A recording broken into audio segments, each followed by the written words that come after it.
Hey, what is up? What's going on? Arvind Ramakrishna here, and welcome to Driven to Draw, where I teach you how to bring your sketches to life. So let's get started. Today, we're going to be talking about indicating details when we start drawing pictures or using reference photographs or getting to more of the illustration techniques here. And that's what this is about, is improving your technique. In celebration of the new Star Wars movie, The Last Jedi, I'm just trying to focus on providing you with some more Star Wars related kind of material because, one, I'm a huge fan of Star Wars and I've always wanted to draw pictures or make these illustrations that look kind of like the art of the Star Wars books. So I don't know how successful this is going to be, but I'm just going to give it a shot. So when you're trying to indicate detail, or one of the difficult things to do when you start to drawing is that you have a tendency of wanting to draw every little line and every little detail from your reference photograph. And sometimes, actually most of the time, what I've discovered as I start to draw on my own is that none of that stuff is really necessary. It's not that it's easy to do, because obviously as you start to mature in your own abilities in drawing, which takes quite a bit of time, you're going to start to understand how patterning works. And if you want to kind of limit the mistakes that you are afraid of making, which you're going to inevitably make mistakes, is to take something like a gray marker. I've got something that's a little bit darker than I usually go with, but if you're going to start off drawing and you want to make sure that you are not committing or having too dark of a value, then I would probably start with a gray marker that's something like a 30%. I'm using like a 50 here, I think, which is kind of too dark, but it's okay because I'm going to go back and I'm going to sketch over it with even black as we get to the end of this video.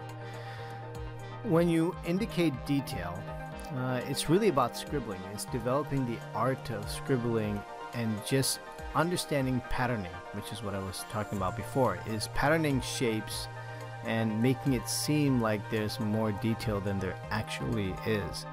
So that when you take a step back and look at something or look at your drawing, what you're going to find out is that it all kind of converges and looks like there's a lot going on, when in reality there isn't anything going on. So when I'm doing this boot here, what I've identified is that each segment of this drawing, I just start to clump in. Alright, we got wrinkles in the boots, or you've got some minor details. Well, how do you simplify all that? And then how do you draw that very quickly? So that's the basis of indicating detail, is you want to be able to scribble quickly. Now, as you get better and better at drawing, so do your scribbles, believe it or not. I know that a friend of mine who used to draw robots and stuff, when I first saw him teaching a class, I used to be mesmerized by his level of talent because his scribbles were just beautiful. They were just like very artistic, and I used to wonder, I'm like, man, I can't even do that. How do you do that? And I found that by practicing and by the repetitive nature of drawing, your hand almost has its own mind. You start to automatically develop that knack in conjunction with paying attention to some of the drawings and reference material that you may like and you may want to emulate. That's basically what you want to do, is that over time you will start developing a way to pattern these things out. Now, of course, nothing is going to look good unless you understand how to look at proportions and start to look at or just setting up your drawing in general. So even with this drawing, when I started it, I started with the head shape, and I took the head and I segmented that to get the right height of the figure before I did anything else, because if you don't base it off of reality and the proportions aren't right, then everything else looks really off.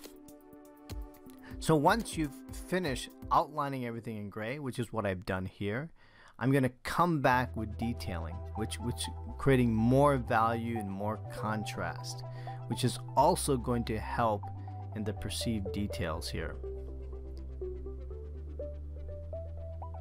So in some of these areas where you've got the goggles, I'm going to go ahead and just fill in a darker value there. And you notice that even in the shoulder pads here, when you look at it, I'm going to zoom up here, but on the shoulder pads, you can see that I don't complete the entire shoulder. I leave a little bit for the mind to kind of fill in, and that also kind of comes with time. So what's happening here is that I'm creating sort of a graphic, which is also pretty cool. I mean, anything that's very graphical where you see high contrast allows you to kind of identify each one of those shapes. So now I'm just focusing on this shadow side a little bit. I'm gonna add in some squiggly lines here for the gun to again indicate some details in the hands. Then I'll start moving through to the legs and the torso here. And you see what I'm doing here? Again, I'm just patterning, leaving a little bit of the gray in between to kind of show what's underneath. And I'm using the chisel point and I'm just rotating, going back and forth in kind of like a sometimes horizontal, then a little bit diagonal, and then back and forth. And that kind of gives it a little bit of randomness that also helps with the perceived detail. Now this is the first part of the video. I will draw the speeder bike in the background when we get to the second portion of this video, which I will probably publish in the next few days or next week. And then we'll add some color and some other highlights to give some little bit of lighting and some mood to it. But this is essentially it. This is kind of how to pattern things out and detail things out.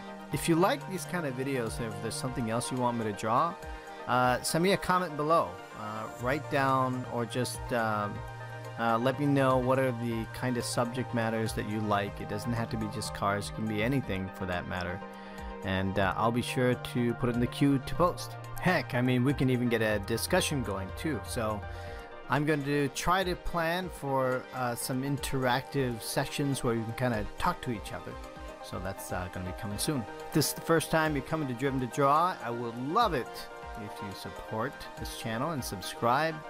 And we will see you next time here on Driven to Draw, on bringing your sketches to life. Have a good one.